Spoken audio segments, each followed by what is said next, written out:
GM, put a thumbs up or comment on the chat box if you can hear me. Yeah. GM.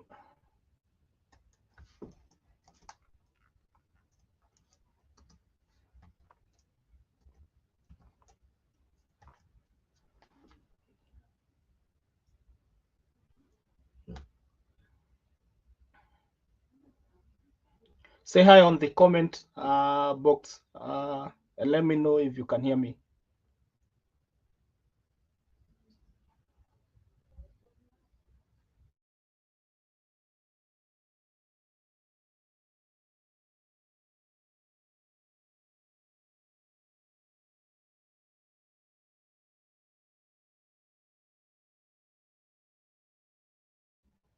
Okay. Hi, Daniel.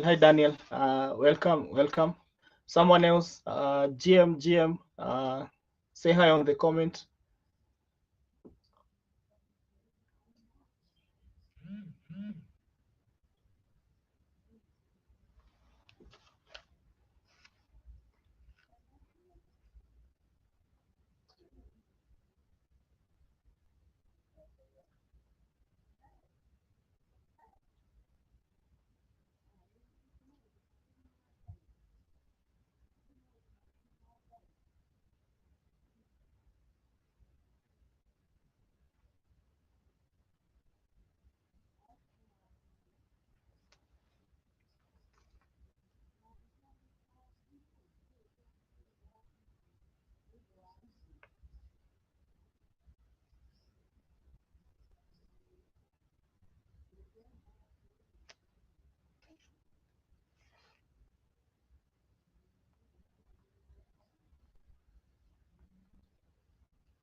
Okay, I think we can get started. The others will join us later as we move on with the session.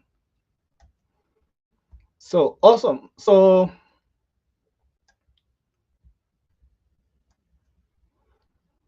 we'll do a simple recap of what we did last week.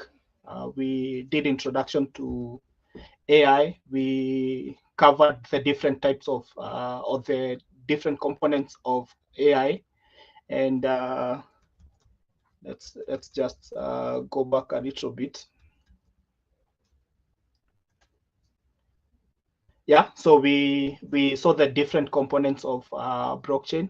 So we say there is action, decision making, knowledge based, perception module, and such.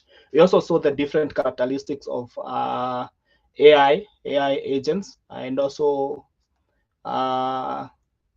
we also went through the basic or the different types of AI. So where we have basic AI agents, where we have chatbots, where we have functional agents, where we have autonomous agents, multi-agent system. We also saw the application areas of AI agents. How can you be able to like apply this AI agent into your day-to-day life? Yeah, so we had customer support, which has always been like the first one, autonomous DeFi portfolio, fraud detection, and such. And yeah, so we also saw the strength of Celo and how Celo can be used with AI agents. We talked about open source and stability of the stablecoin utility and open source. We also talked about the benefits of AI agents, how they are making life easier and making it accessible for people to be able to like automate the tedious task and jobs. Yeah. We also saw why it's really important when it comes to blockchain, and we saw when you have like a transaction with an AI agent and without an AI agent. We went through the hands-on Eliza. I hope you've been able to like build something with Eliza. And we went through the homework. And yeah, so for the second session, we had Daniel Olate, who talked about more about what Celo AI system or AI ecosystem looks like for Celo on Celo. So today's session, we will be going through the building blocks. So if you're joining us now, kindly comment on the section box, on the comment box. Say GM, say hi, and tell us where you are or where you are joining us from. If you're on YouTube, if you are on StreamYard, if you are on Twitter, kindly comment and share with people. Yeah. So today we're gonna be looking on the building blocks of an AI agent, and I'm your host Jordan Muthemba, smart contract developer with Celo Africa Day. Yeah. So the building blocks of an AI agent will cover components of AI agent. So we'll be able to like cover again and in depth what knowledge base, decision making, execution layer, what they are. We'll do an introduction to the architecture of Eliza as a role-based AI agent. We'll do a little introduction to Node.js and TypeScript. So there are two languages that you can be able to use. Actually, you can use any of the languages to be able to build an AI agent, but the popular ones are Node.js and TypeScript. But you can use Python for the backend for your AI model, and you can combine it together with TypeScript for your backend and your front end.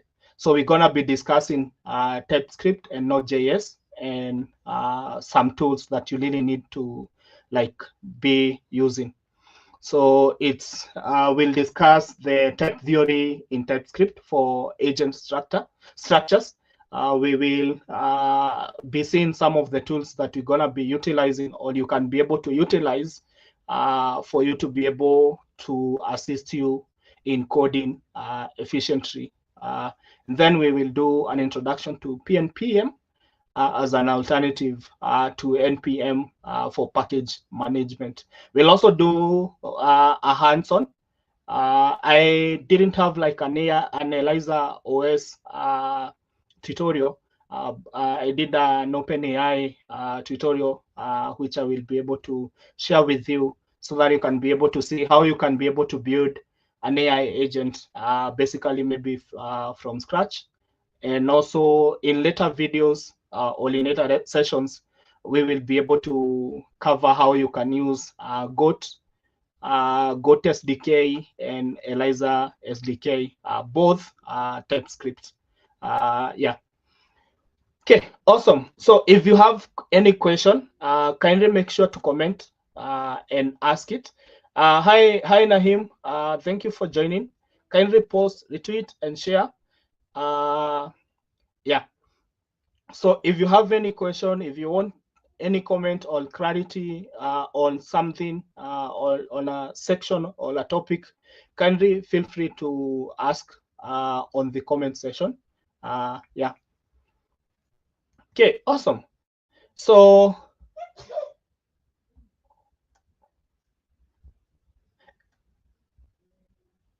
the last time we covered core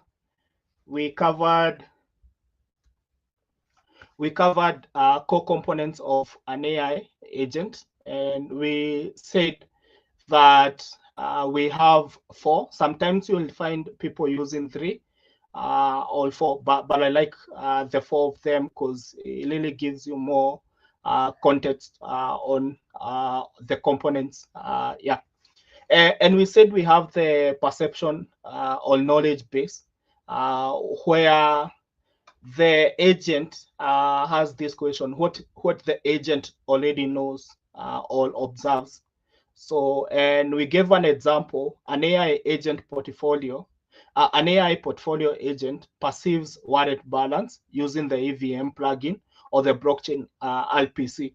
And I'm gonna show you on the tutorial like how the agent already has like warrant balances. So this is basically when it goes to like kids already have this memory. They already have knowledge that they have been able to obtain from their parents, or observation from their parents. They know this is a spoon, so they already know for a fact that this is a spoon. So if they are given something which has a shape of a spoon and it's a little bit bigger, they will say this is a bigger spoon because they already know the shape of a smaller spoon.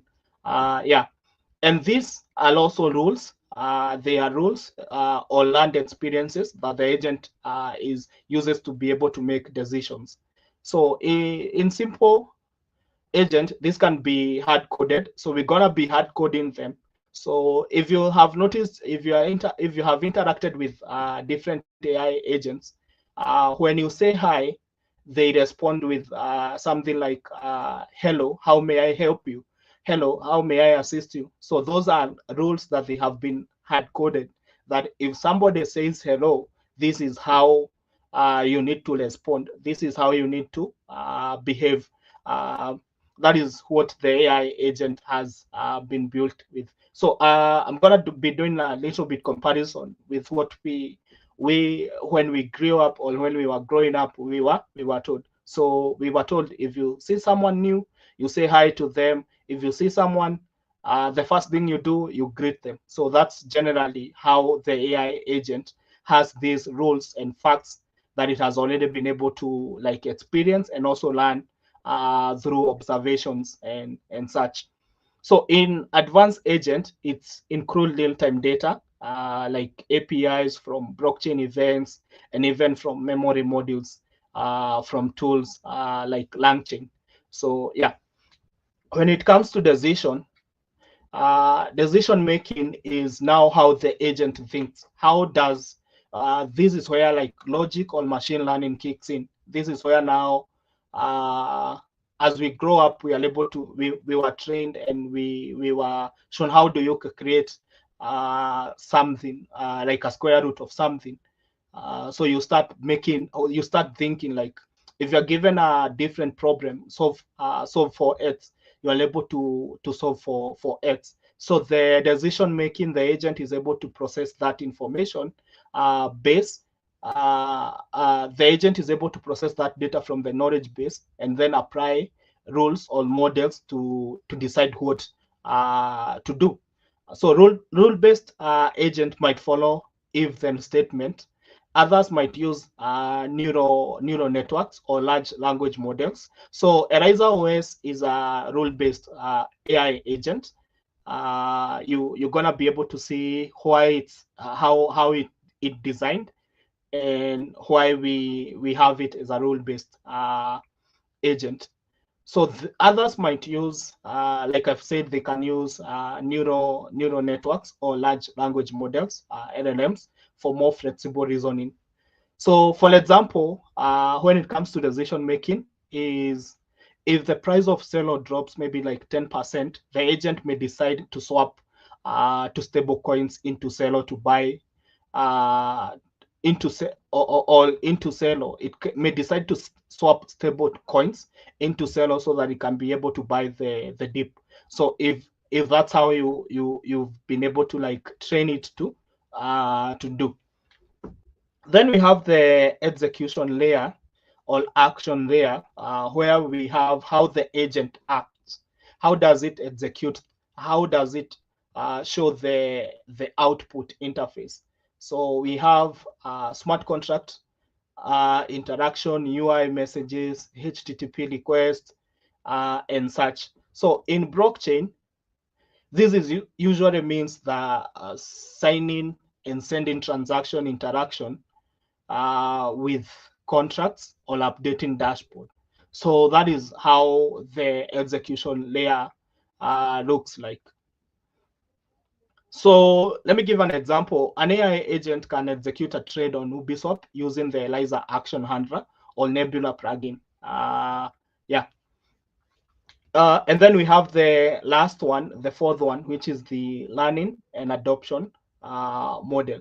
So we said an AI need to be able to improve, and you're gonna see why the AI agent needs to like improve and learn so that it can be able to execute this much better.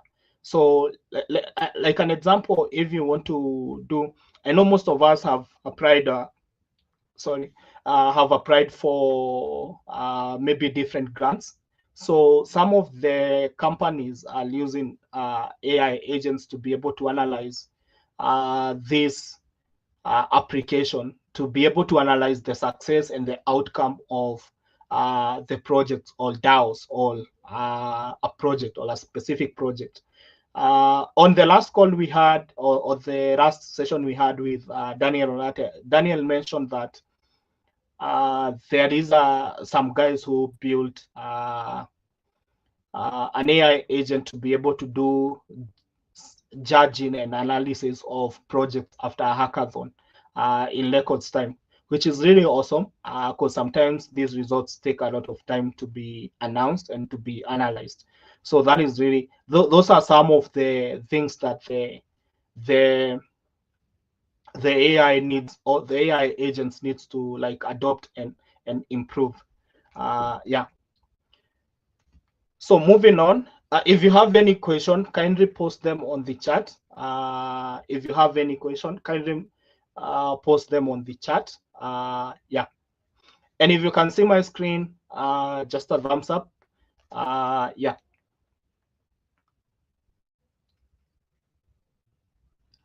So we did a little bit.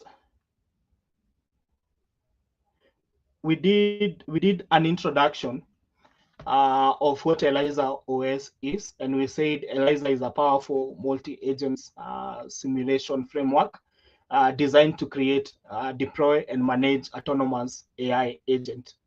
So it's built with TypeScript, though I think that there is a Python framework for Eliza. Yeah, so it's built with TypeScript, and it provides a very flexible and extensible platform for developing intelligent agents that can be able to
If you can hear me now, kindly comment on the chat. Apologies for the technical glitch. Yeah.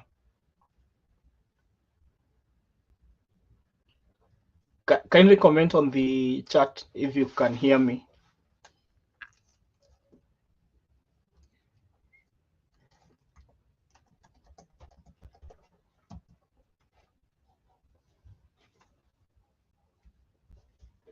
Okay. Thank you, Umar. Thank you, Umar, for that. Okay. Awesome. Awesome. So we were. So the last part was on the perception and improvement. So improvement or adoption model. Yeah, so that is the highest one. So the AI agent needs to be able to adopt and learn. Yeah, so yeah. So we last week we touched a little bit about what Eliza is, and I've said Eliza is a rule-based AI agent. So and we're gonna be using TypeScript for building. So that's why we gonna be using. So with Eliza and Goat, SDK, they both have TypeScript, and they are very awesome when it comes to building AI agents. Yeah. So one thing you will need to have like foundation in TypeScript, and I think most of us are familiar with JavaScript, so TypeScript won't be that much hard for you. Yeah, so it has character system. So for the first homework we did the first homework we did character, not character development, but we did character creation with Eliza, and I think there is another AI agent Bitrad shared on the Telegram group. Yeah, so Eliza has support for DeepSeek, Grok, OpenAI, Anthropic, Gemini, and a lot of other AI models. It is able to like integrate to Discord, Twitter, Forecaster, Telegram, and a lot of other uh, a lot of other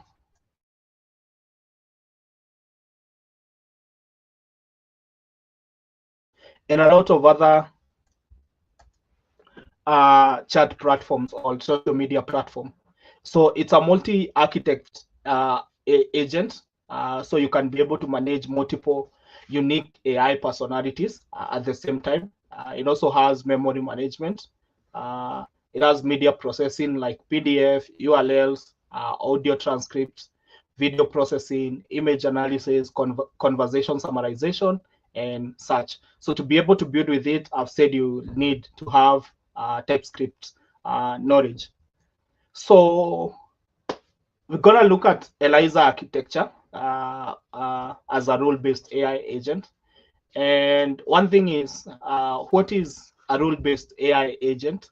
So let's define that. A rule-based AI agent, unlike machine learning models that learn from data, a rule-based agent uses predefined if-then rules. So putting in quotes, if-then rules.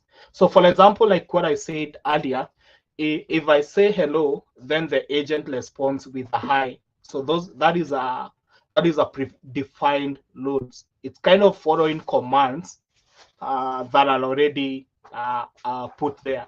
So how we work as human, we have those some sort of commands, like soldiers in the army. Sometimes when you say salute up or something, they respond with a specific command or rule. Yeah, so those are rule-based AI agents, and these rules are coded by us, and making the agent behave predictably and easy to control. So these ones are very easy to control. Eliza uses this approach, which is why it's a great way for us to be able to learn the basics before we can be able to tackle more complex AIs on different levels, like OpenAI and such. Yeah, but I think we are good. We can be able to handle some of the OpenAI uh, uh, models. All yeah. So when it comes to the architecture of Eliza, we can break it down into like four. Let's see, around four. So we have the so if you can see from the PowerPoint, you can see we have the user, the pattern matcher, the rule database, memory storage, response generator, and generated response. So yeah, so we have the user input. So the user input, just like it defines, is a message like how are you, or hi, or could you do this, could you do that. We have interacted with ChatGPT, most of us, so those are the prompt messages that you input to the all questions that you ask the AI agent. Then we have pattern matcher. So pattern matcher looks for like a specific keywords. So in hello or how are you, it will be able to match. It will be able to match, and it will be able to now go through the rules database. Now we have the rules database or the memory storage, and it will be able to see from the past conversation or from the past hard coded messages which one matches the question you have asked the AI agent. Okay, let's see. You can see on YouTube.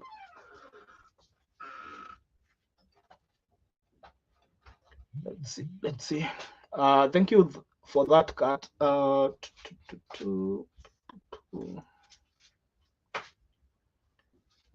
There should be.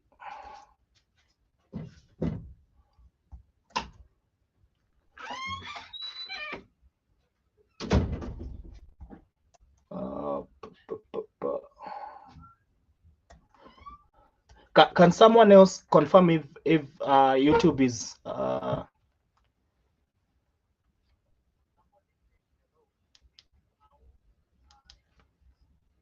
someone kindly confirm?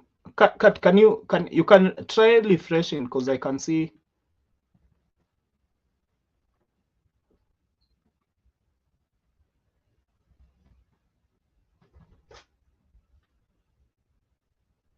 Kat, can you confirm if you can see?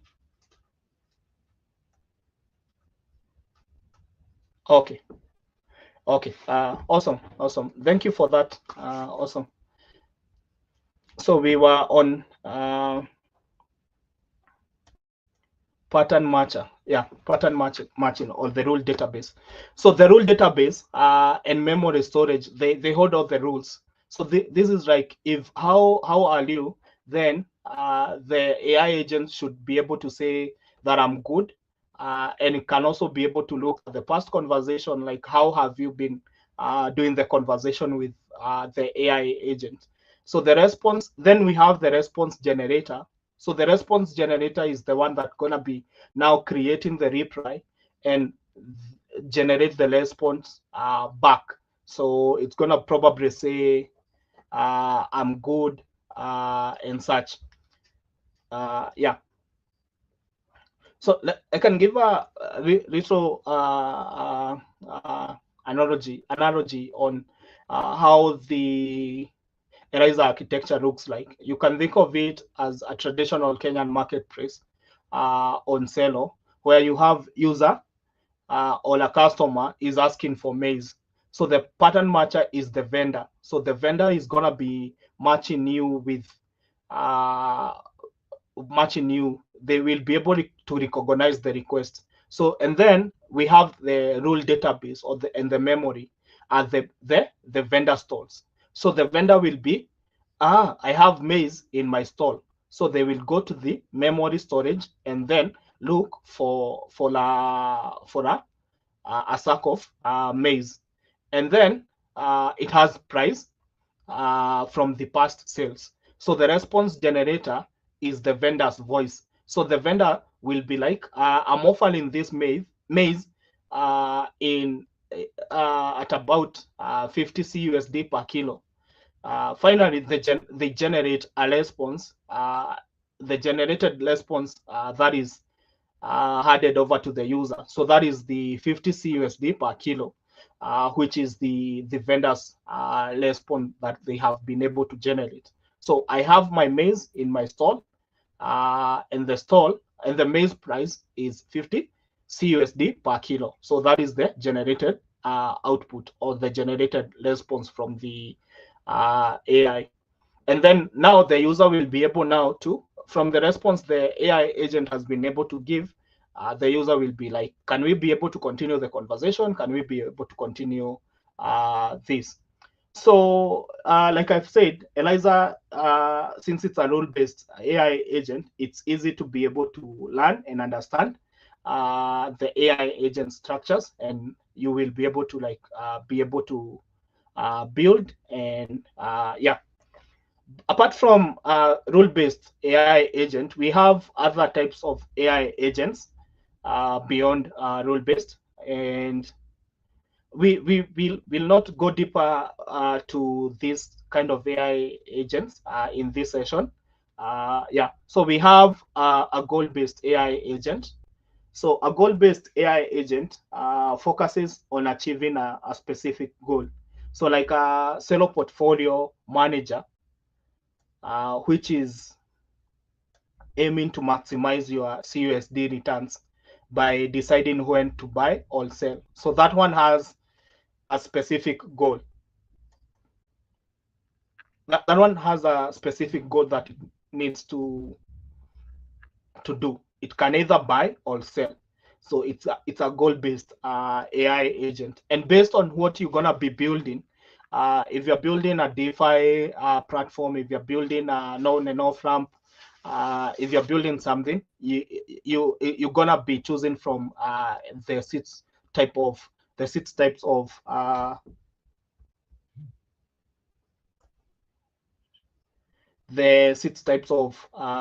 AI agents. Yeah. Then we have utility-based agents. So utility-based agents balance preference with a utility score. So like a payment automation agent on Celo that minimizes fee while ensuring faster transaction. So it's a utility-based. So like I was saying, you need to like check the different types of AI and see.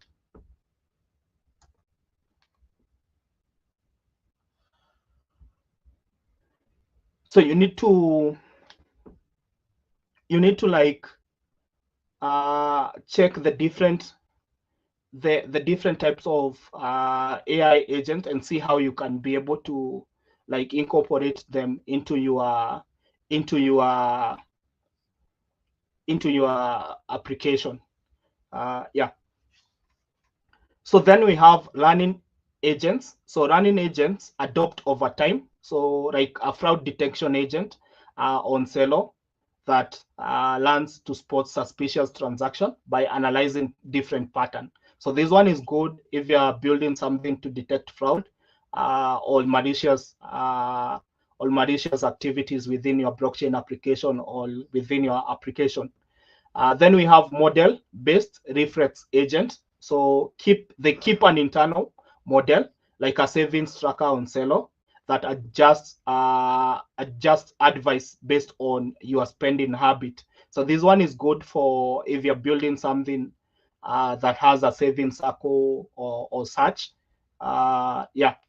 Then we have simple reference agent. So they react to the moment, like a transaction confirmation agent that notifies you when your CSD payment is confirmed. Yeah. So you've seen the different types of AI agent. We not only have the rule-based AI agents, but we also have all these other agents. So depending with what you're building, you will look at which agent you want to use or which model you want to use to do so. Yeah, awesome. So if you have any question on the chat, kindly drop it on the chat. Yeah. So kindly drop it on the chat if you have any question. Yeah. So with that, we can move on to agent learn time on Eliza. So this is message processing, state management, and plugin integration. So we have we've talked about the rule based, and we've seen how rule based works. So we have the user, this kind of flow where we have the user, platform, runtime, context, action, memory, and response. It's kind of the same from what we had earlier, but it's more in-depth on agent runtime in Eliza.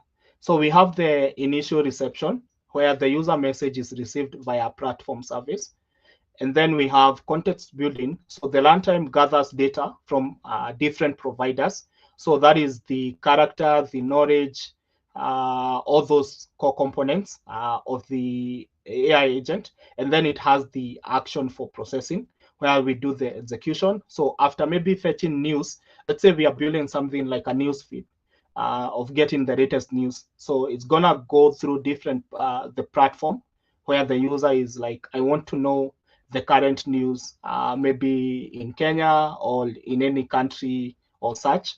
And then it will be able to gather data from different places, maybe from RSS feeds, maybe from the news providers, like APIs providers, or news outlets or blogs and such, and it will be able to fetch all those news, and then it will be able to, now there is the learning and persistence. It will have the evaluators analyze the conversation, store those insights into memory, and then send back the response to the user. So the user will be able now to see that this is the current trend and this is the current news. So when it comes to evaluators and providers in Eliza, they basically they basically evaluate and analyze conversations, and they break the, and then the providers supply real-time data. So evaluators analyze the conversation after a response. The fact evaluator might extract user data from and store it for later use and for later responses. And then the providers supply real-time data. The time providers also adds the current date and time. When a warrant, something like a warrant provider can be able to like fetch Celo token balance from the Celo blockchain, and then provide the real-time balance of your wallet. So let's say we've built a portfolio tracker agent, and it uses a wallet provider to be able to get your balance. So it will return a balance that you have 100 CUSD. Yeah. So yeah, that's the portfolio agent. So we can think of this where we have someone like a savings group. It could be a very well applicable in like a savings group, where we have evaluators, which are the group's record keeper. So most of chamas or savings circle, they have the secretary, they have the treasurer.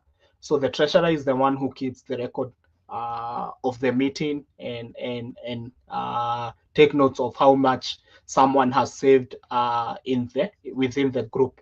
And we will have maybe someone like Amina save like 200 CUSD this month and store them for future use. So the providers are the group treasurers. So the treasurer is the one who's going to be providing with live updates. So you can think of the treasurer as the provider who's going to be providing these live updates. So whenever you want to ask, how much have I saved within this period of time? And then the treasurer will be like, you have saved 1,000 CUSD.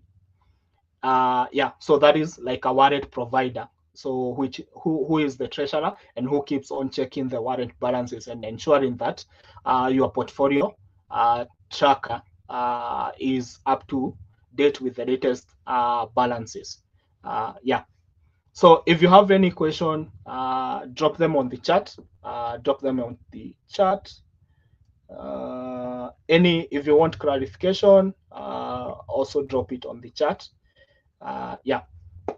So we're gonna be using Node.js and TypeScript for development. Oh God, not again.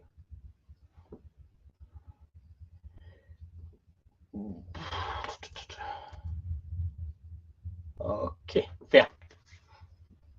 So I think we have all interacted with Node.js. So I'm just gonna mention maybe the benefits of using it. So the benefits of using Node.js, specifically TypeScript, is that it's able to add type safety to JavaScript, being able to ensure that variables and functions are used consistently according to their defined types. And this reduces the runtime errors and bugs. Yeah. So there is also the type theory basics, where we have the sample code. We have a type or an interface user, and then we have the username, which is a string, and age. So it's able to make sure that the functions are strictly written based on the types. Yeah.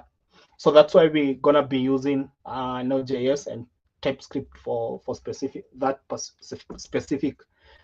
reason. Yeah. So other AI coding tools that you can use, OPS. You can use Crowd, you can use Casa. We're gonna be using Nebula. Remember, this bootcamp is in collaboration with Third Web. Yeah, these tools will be able to help you automate. If you're not familiar with Casa or Crowd, you can still use VS Code, so you are not limited. So if you like VS Code, you're still uh, invited, or you are still not limited to. Yeah. So yeah.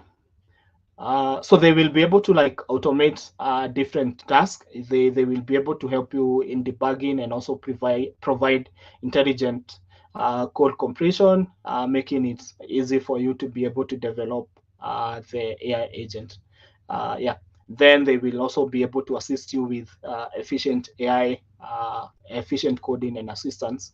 Yeah, I believe some of us have been using Copilot, and some, I think the noise on the call has been using Casa.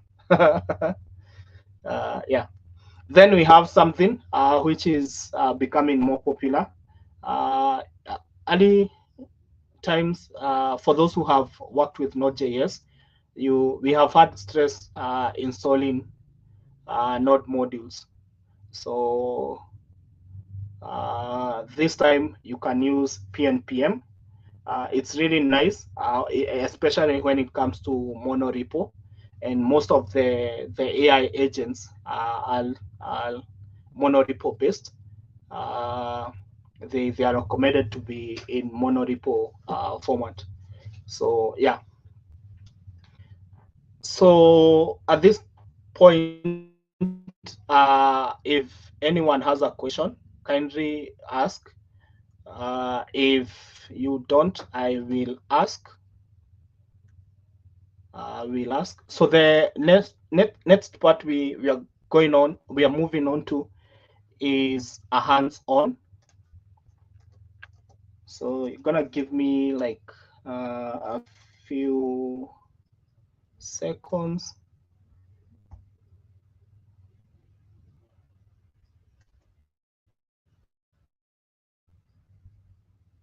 Few seconds.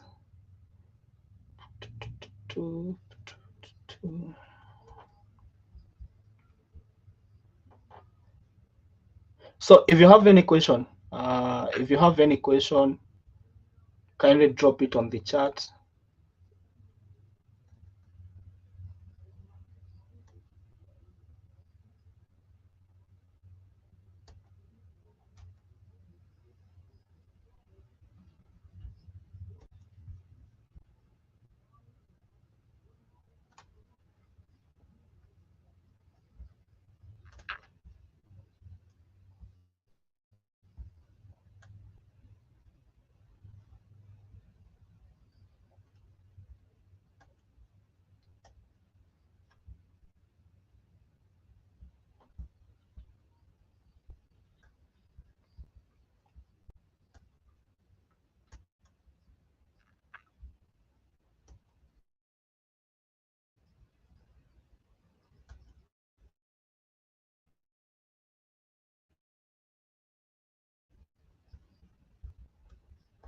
So if you can see VS Code, put a thumbs up.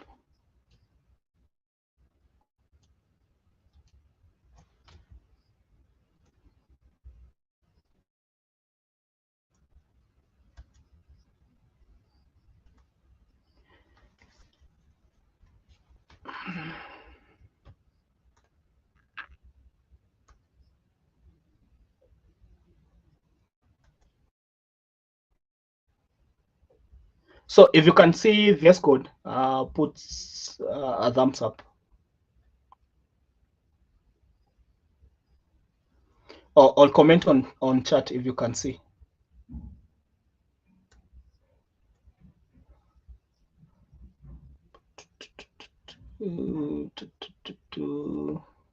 Anyone? Anyone?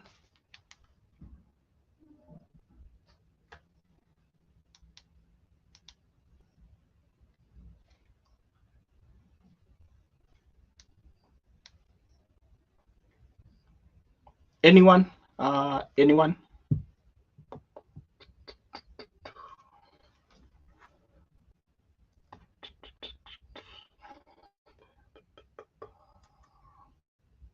Hello?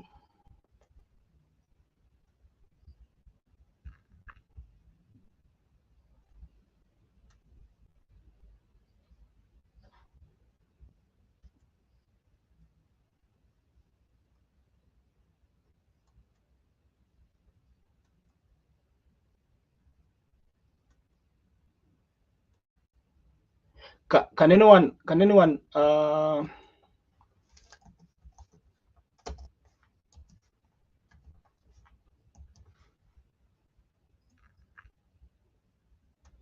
anyone see the VS Code?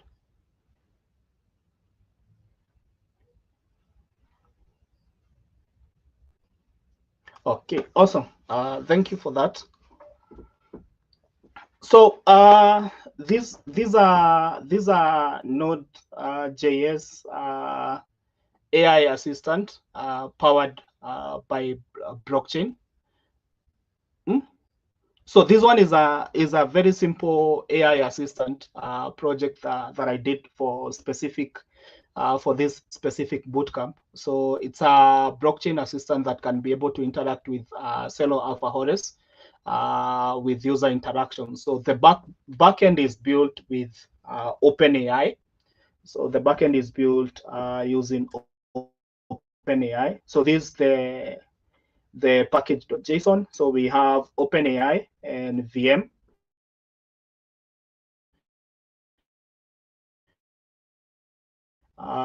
Which are and then Express for the. So it has different tools.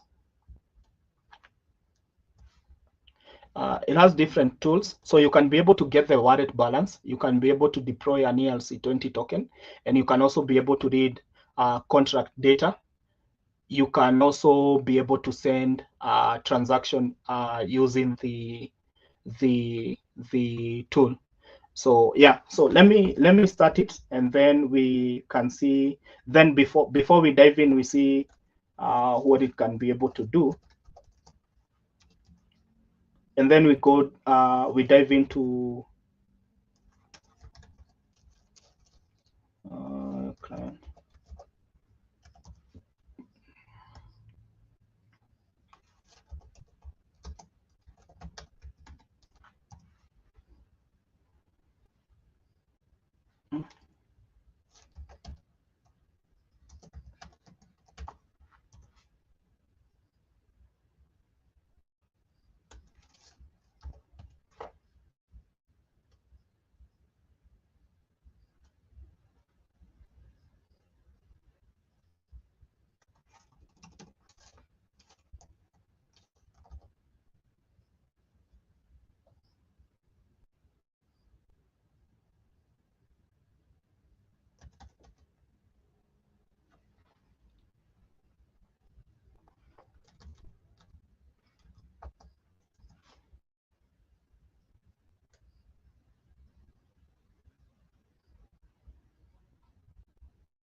OpenAI,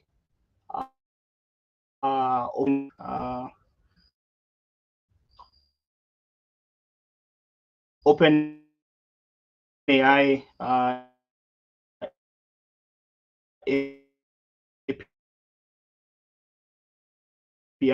API key.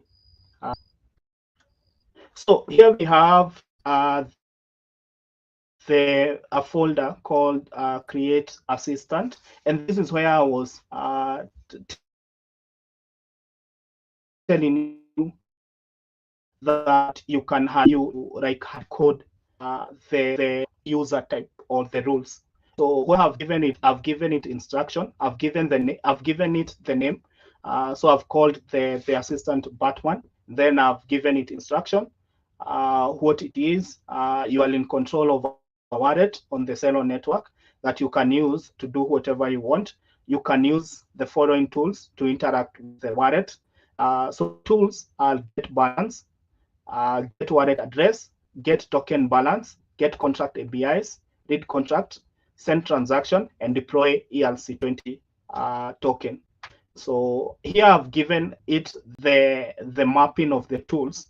So if we say like something, what is my wallet balance? So let me, I think now it's on.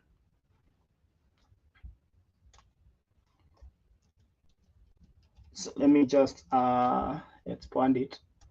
So this is the simple UI we have. So what I'll do, I will ask it for my wallet. So what is my wallet? So let's wait for it to respond.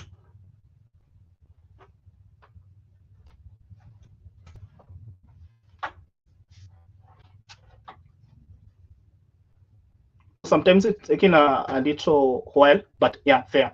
So your wallet address is this is my actual wallet address. Yeah, and then I can ask it what is my balance.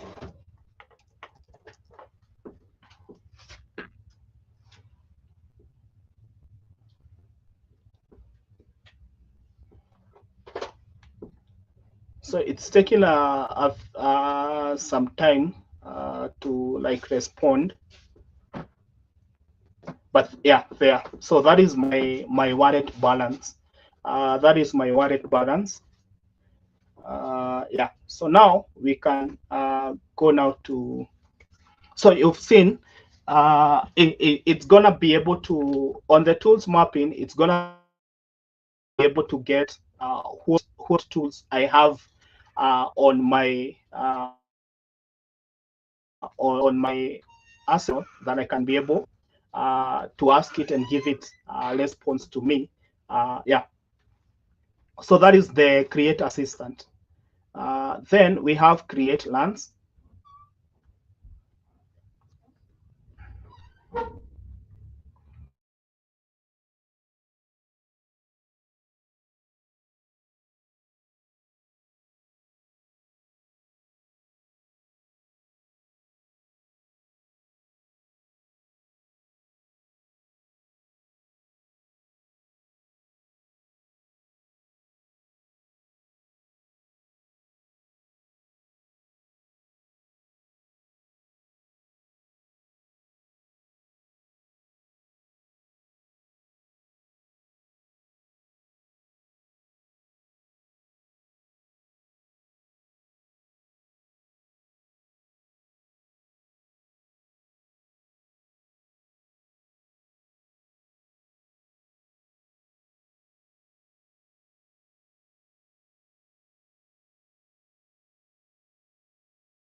someone send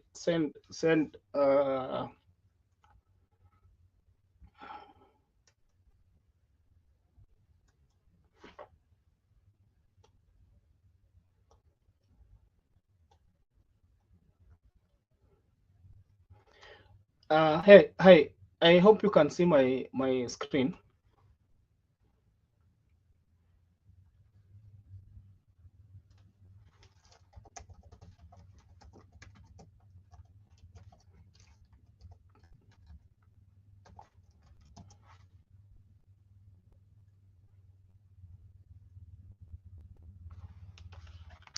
Can anyone see my screen?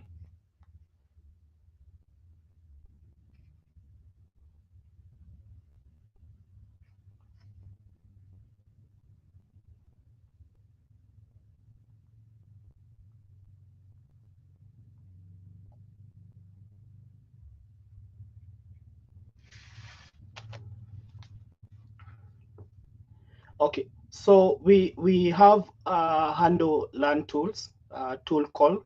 So this one is this file is handles the learn the tools. So we have this file where we have all the folder which contains all tools.ts, and then we have the OpenAI for the client. We are importing learn open.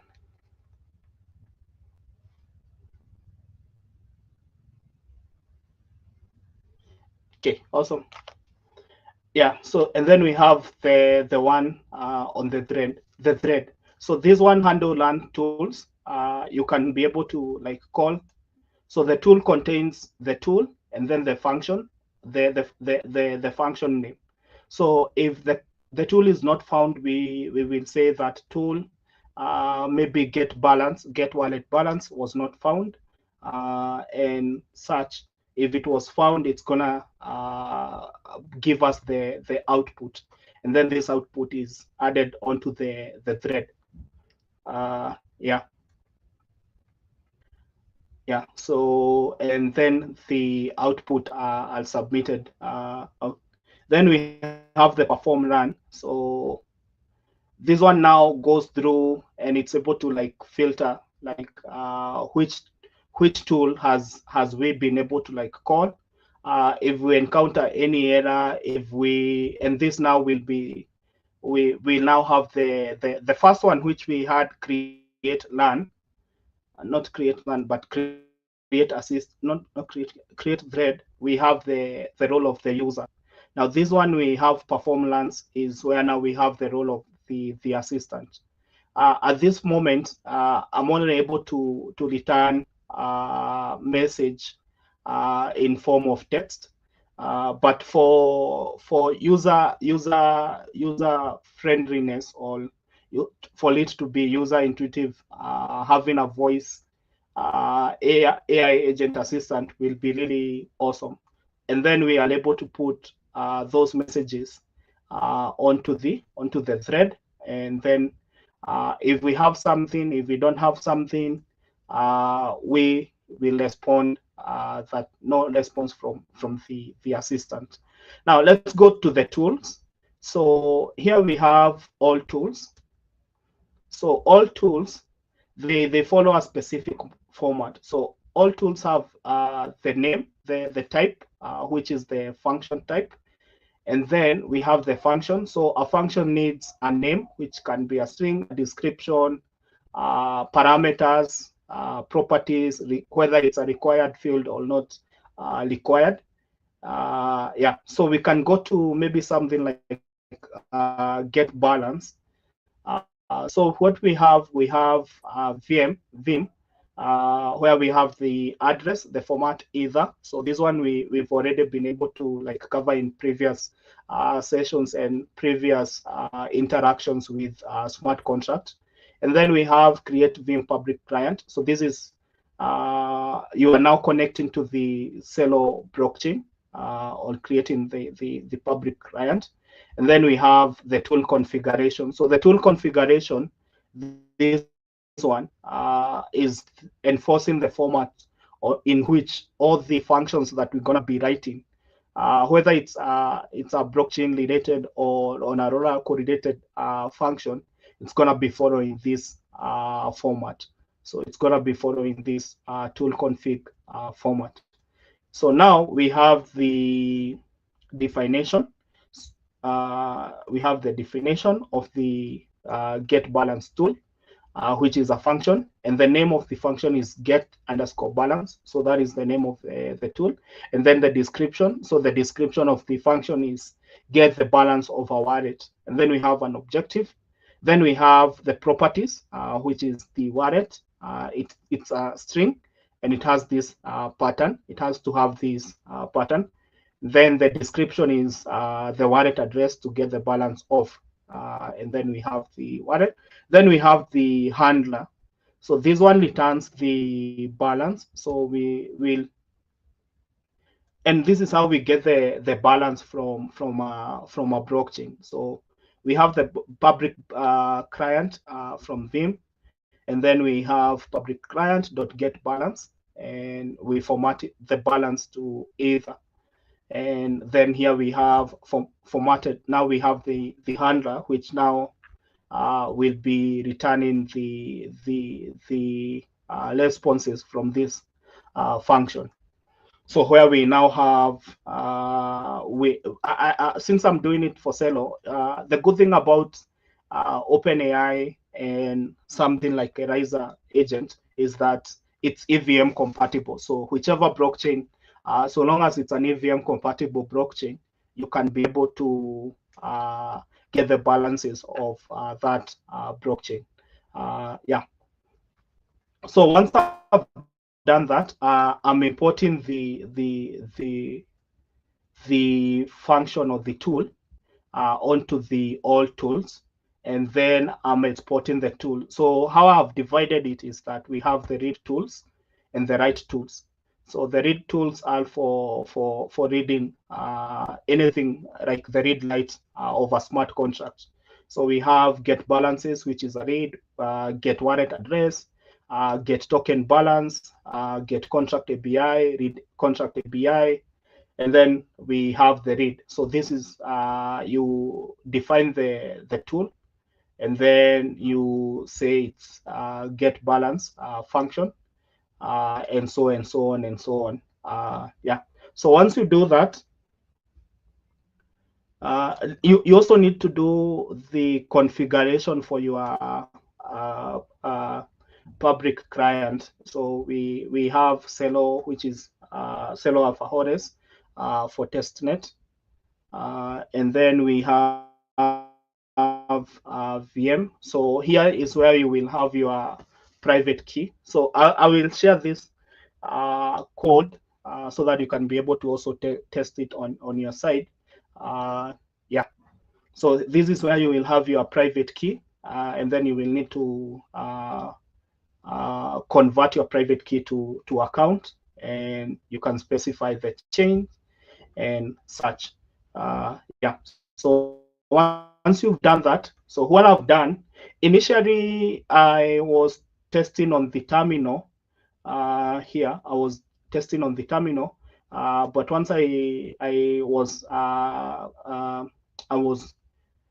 satisfied with the result, I converted the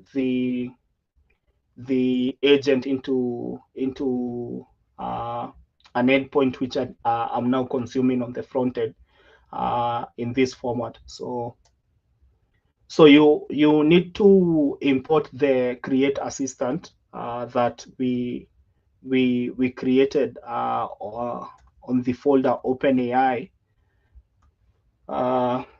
and then create thread, create thread, create LAN, perform LAN, and such. And then you define the OpenAI client. Then you initialize Express the normal way we do.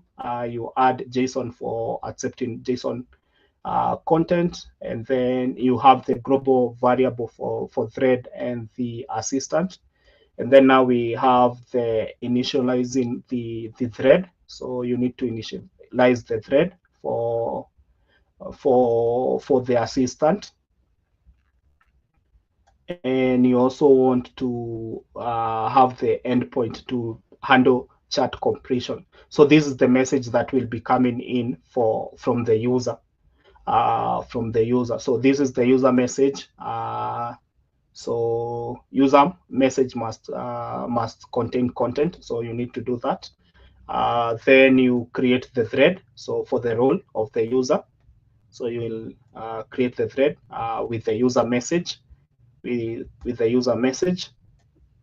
And then you will be able now to perform the creating the run and then performing the run.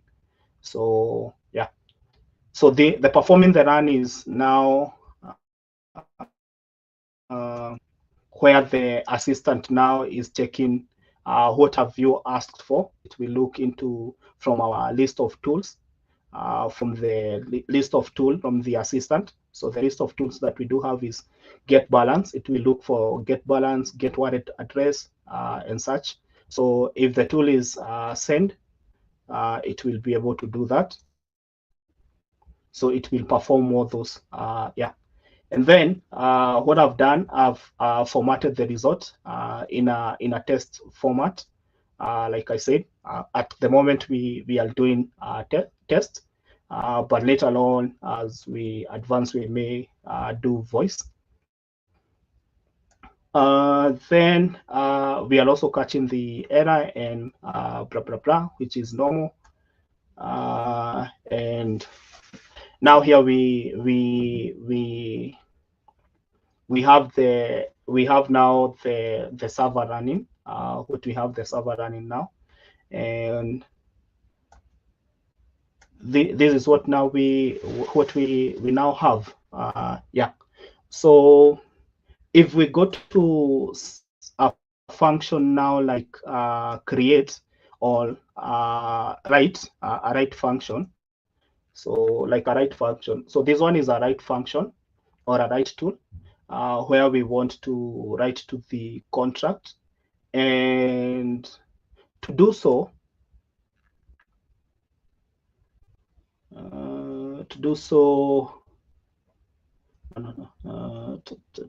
read contract. No, yeah, let's do the deploy. Yeah, so the deploy.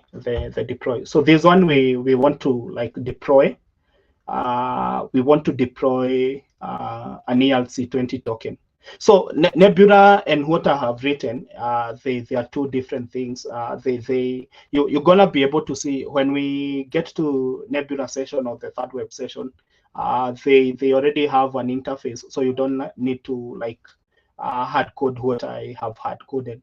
But if you want to like create something for on your own, maybe like a smart contract auditing, an AI for smart contract auditing, you may need to be familiar with this.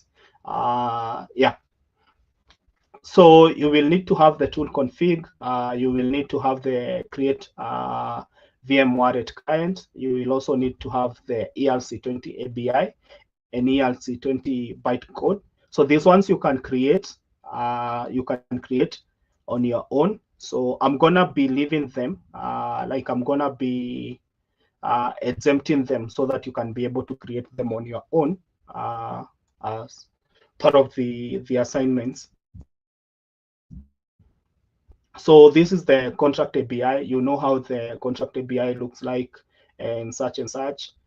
You also know how the contract bytecode looks like. So these ones you can generate with you just deploy an ERC20 token, or you already have like an ERC20 token. So the ABIs are the same and the contract bytecode are the same. So the only thing that changes is the name, total supply, and such. Those are the ones that changes. Yeah. And then we have prompt. So these prompts, you can add more prompts. So the ones that I do have at the moment, which I'm calling the instructions here, are this, but you can add more prompts on this folder. So you can be creative and add more prompts. Yeah, depending also with the tools that you're gonna be having. Yeah, so let's go back to the deploy ERC20. So the ERC20 for deployment will follow the same configuration for tools we have.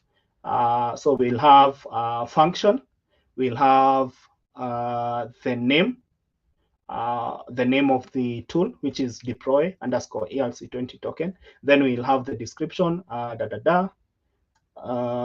then now here we will define the properties or the parameters that we want. So we want the name of the token. We also want the symbol of the token, and we also need to have an initial supply. So these one are required. So the name is required and the symbol is required. But the initial supply is not like a must.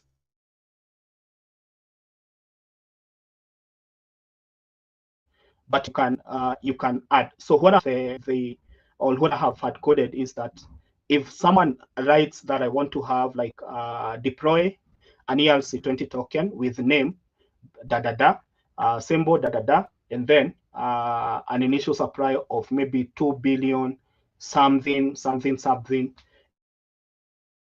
it's need to be able to process it using natural language, like e.g. 1 million, half a billion, 10K, 1.5 million tokens, and such.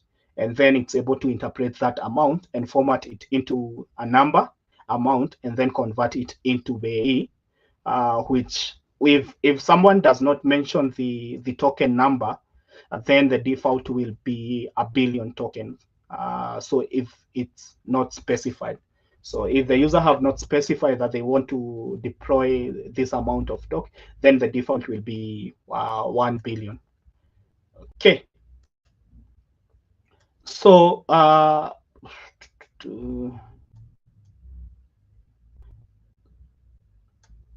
okay, awesome. So the other thing is we have already done that. So base and parser float, where we have the initial supply being converted to WEI. Otherwise, it will be 1 billion. And then we have the client, the public client, the wallet client. Then we have our wallet.account, which will be the wallet that I have provided, or the private key that I provided. Let's see.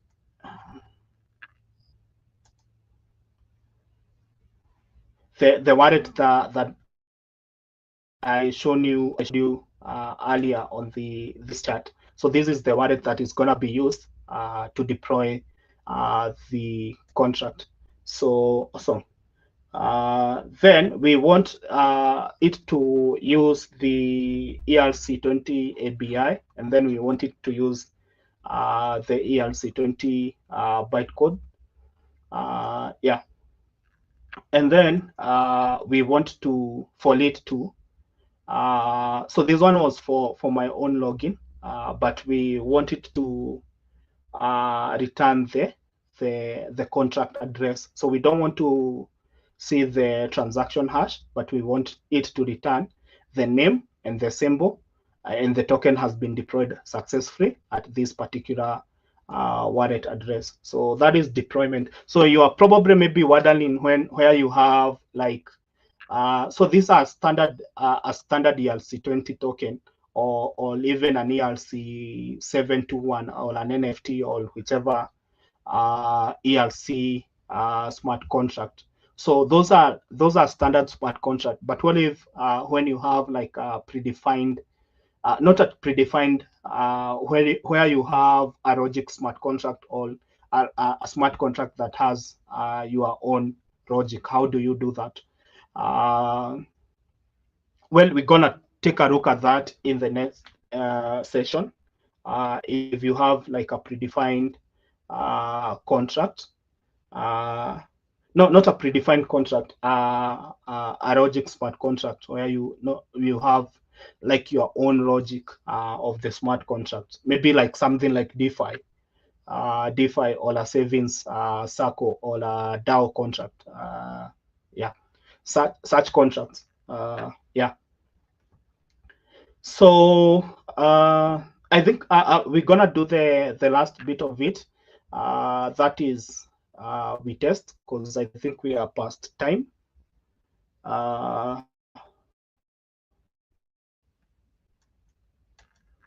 So let me do a simple deployment of an ELC20. So we're gonna deploy an ELC20 name. Let me just say name is Celo. Name is, let's call it Gen Z. Let's call it Gen Z. Symbol.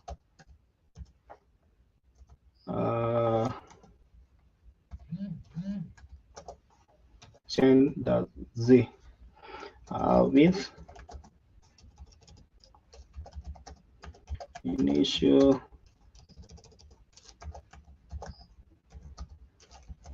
supply of 6 billion.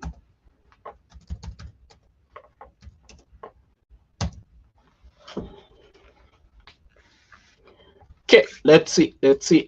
So if you have any question, kindly put them on the chat. Like, subscribe, hit the like button. Yeah. Awesome. So I think we have deployed, yeah, there. So we have deployed the ERC20 token Gen Z symbol, the contract address. So, and then we can confirm that. So let's see, Celo.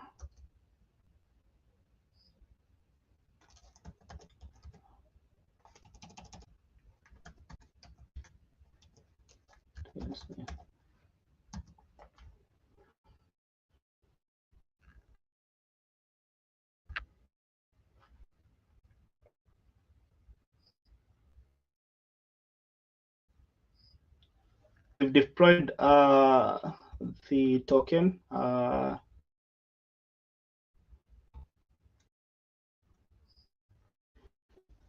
Yeah.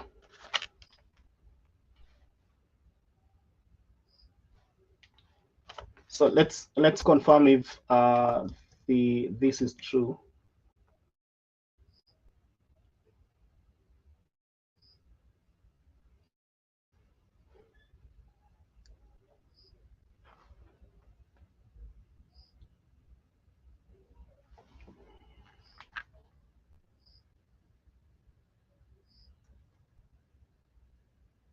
Yeah, so the contract is available. So the we can check the transaction hash. Yeah, so 1 minute ago, and this is the wallet address. And yeah, so we can check the balance. What's my new?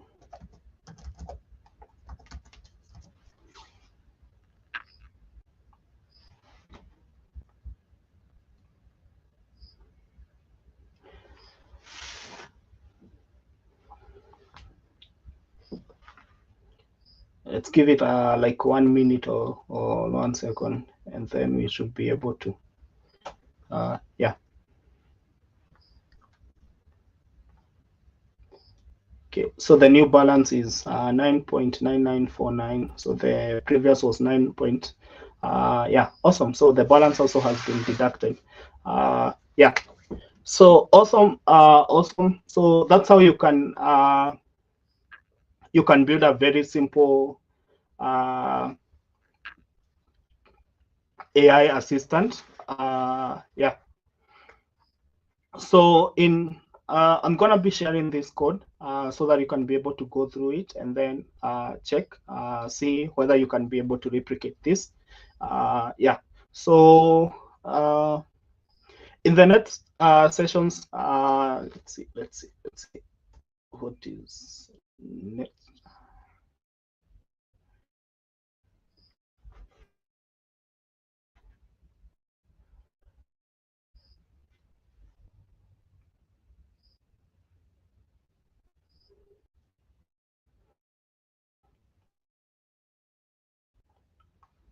So in the next session, we will be covering, let me check.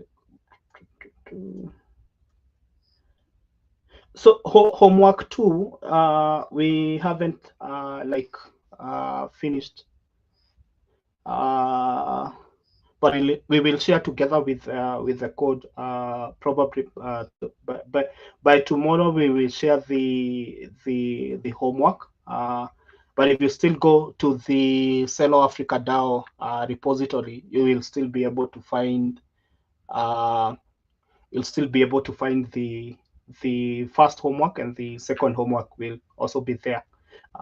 Yeah. So yeah, so the fourth session will be about will be on that web. It will be on that web.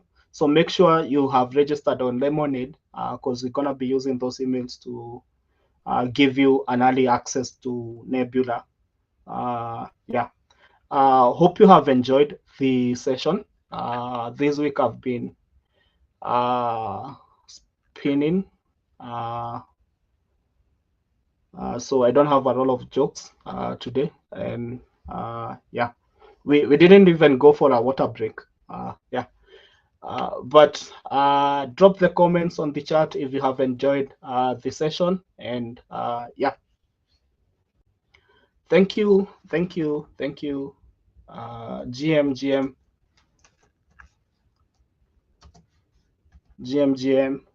It's not a good night, it's a good morning. It's always good morning. Yeah, thank you, Kat. Thank you, Kat.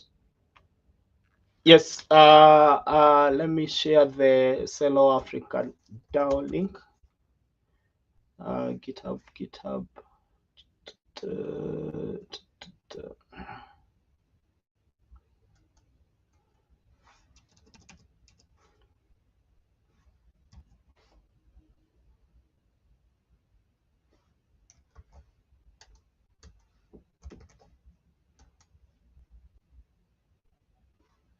There is the GitHub. Let me also share the notes.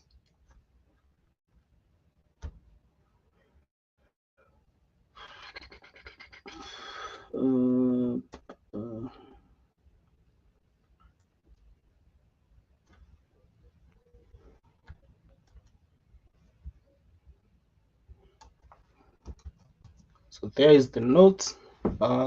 Yeah. So awesome. So also the code will be under the folder TypeScript starter. So the code for this session will be inside the TypeScript starter. Yeah. Awesome. Anyone who has a question or something, please drop them on the chat, and also follow us on Twitter. That is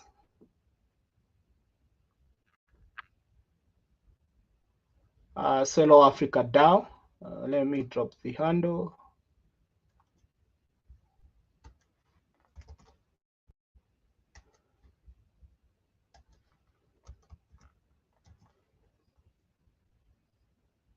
And also on LinkedIn. We are also on LinkedIn.